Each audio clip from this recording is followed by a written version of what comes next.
పేరు సురేంద్ర నాయుడు. మాది బత్తలపల్లి మండలం సంజీవపురం గ్రామం. మేము 4 నెలల కిందట దానిమ్మ చెట్లు పెట్టినాము తోటలో.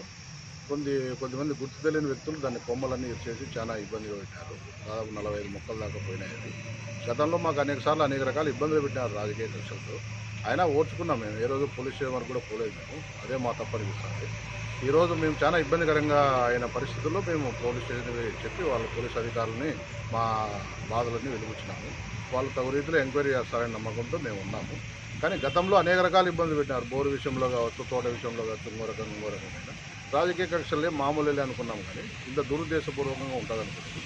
కానీ ఈరోజు చిన్న చెట్లు మొక్కలు ఎంతవరకు నాటితే మేలు అనుకున్నాం. కానీ అట్లాంటి మొక్కల్నే నాశనం చేయాలనే పరిస్థితికి దిగజారి చేయాల్సినంత నీచ రాజకీయం చేయాల్సిన పని లేదు.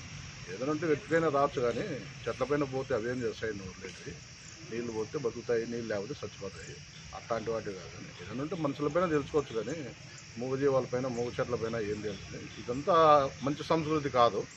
కానీ ఇట్లాంటి రిపీట్ కాకుండా అధికారులకు తక్షణ చర్యలు తీసుకొని తగిన న్యాయం చేసి, ఇట్లాంటి వాళ్ళు మళ్ళీ ఇంకెక్కడే కానీ చెట్టు కాదు కదా ఏది ముట్టుకోవాలన్నీ కూడా భయం ఉండేటట్లుగా ఆ పోలీస్ అధికారులు తక్షణం చర్యలు తీసుకోవాలని స్ఫూర్తి కోరుకుంటున్నాం సార్.